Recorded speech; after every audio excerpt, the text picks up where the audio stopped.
കാസർഗോഡ് കോട്ടിക്കുളം തൃക്കണ്ണാട് കടപ്പുറത്തെ കടലേറ്റം തടയാൻ അരക്കോടി മുടക്കി കരിങ്കല്ലുകൾ നിരത്തുന്ന പ്രവൃത്തി ആരംഭിച്ചു. വലിയ പ്രതിഷേധങ്ങൾക്കൊടുവിൽ ജലസേചന വകുപ്പാണ് പദ്ധതി നടപ്പിലാക്കുന്നത്. കരിങ്കൽ ഭിത്തിയുള്ള തെക്കേ ഭാഗത്ത് നിന്ന് വടക്കേ ഭാഗത്തേക്ക് 128 മീറ്റർ നീളത്തിലാണ് വലിയ കരിങ്കല്ലുകൾ പാകുന്നത്. എല്ലാ വർഷവും കടലേറ്റമുണ്ടാകുന്ന ഒരു പ്രദേശമാണ് കാസർഗോഡ് ഉദുമ പഞ്ചായത്തിലെ കോട്ടിക്കുളം തൃക്കണ്ണാട് കടപ്പുറം. കഴിഞ്ഞ വർഷം വരെ കടലേറ്റം നിയന്ത്രിക്കാൻ ശ്രമിക്കാത്തതിൽ പ്രതിഷേധിച്ച് നാട്ടുകാർ റോഡ് ഉപരോധമടക്കമുള്ള സമരങ്ങൾ നടത്തിയിരുന്നു. അതിനെ തുടർന്നാണ് കടലേറ്റം തടയാൻ വേണ്ടി അരക്കോടി മുടക്കി കരിങ്കല്ലുകൾ നിരത്തുന്ന പ്രവൃത്തി ആരംഭിച്ചത്. നിലവിൽ കരിങ്കൽ ഭിത്തിയുള്ള തെക്കേ ഭാഗത്തു നിന്നും വടക്കേ ഭാഗത്തേക്കുള്ള 128 മീറ്റർ നീളത്തിലാണ് വലിയ കരിങ്കല്ലുകൾ നിരത്തുന്നത്. തൃക്കണ്ണാട് കനത്ത കടലേറ്റമുള്ള പ്രദേശം 140 മീറ്ററാണ്. അത്രയും പ്രദേശം സംരക്ഷിക്കാനുള്ള നടപടിയാണ് ആദ്യഘട്ടത്തിൽ സ്വീകരിക്കുന്നതെന്ന് ബന്ധപ്പെട്ട ഉദ്യോഗസ്ഥർ സൂചിപ്പിച്ചു.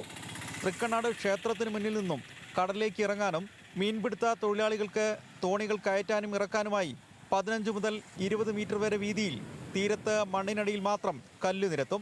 മഴക്കാലത്തിന് മുൻപായി പ്രവൃത്തി പൂർത്തീകരിക്കുമെന്ന് അധികൃതർ അറിയിച്ചു. കോട്ടിക്കുളം, മാളിയോളപ്പ്, അതുപോലെ ഈ പ്രദേശങ്ങളിലൊക്കെ കടൽക്കയറ്റമാണ്. കഴിഞ്ഞ വർഷം അതിഗംഭീരമായ കടൽക്കയറ്റത്തിൽ ഇവിടെ സമരങ്ങൾ നടന്നതാണ്. ഇപ്പോൾ ഗവൺമെൻറ്റിന് പ്രൊഫസർ പോയിട്ട് ജലവകുപ്പ് 50 ലക്ഷത്തിൻ്റെ എസ്റ്റിമേറ്റ് തയ്യാറാക്കി അതിൻ്റെ പണി ഇപ്പോൾ നടന്നു വരികയാണ്. ഇത് ക്ഷേത്രത്തിൻ്റെയും ഇവിടുത്തെ നാട്ടുകാരുടെയും ഒരുപാട് സമ്മർദ്ദത്തിൻ്റെയും സമരത്തിൻ്റെയൊക്കെ പിൻബലത്തിൽ ഇപ്പോൾ ജലസേചന വകുപ്പ് ഒരു 50 ലക്ഷം രൂപ അനുവദിച്ചിരിക്കുകയാണ്. കടലേറ്റം തടയുന്നതിന് ശാശ്വത പരിഹാരം കാണണമെന്നാവശ്യപ്പെട്ട് കഴിഞ്ഞ പഞ്ചായത്ത് ഭരണസമിതി യോഗത്തിൽ ഇതിനുവേണ്ടി നിരന്തരം സമ്മർദ്ദം ചെലുത്തിയിരുന്നു. അന്ന് 50 കോടി രൂപ ട്രെട്രോപാഡ് സംവിധാനം അനുവദിക്കുമെന്ന് അറിയിച്ചിരുന്നു.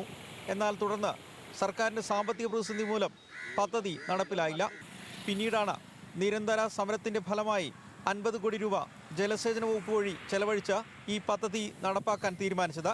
ജലസേചന വകുപ്പ് വഴിയാണ് ഈ പദ്ധതിയുടെ നിർമ്മാണവും നടക്കുന്നത്.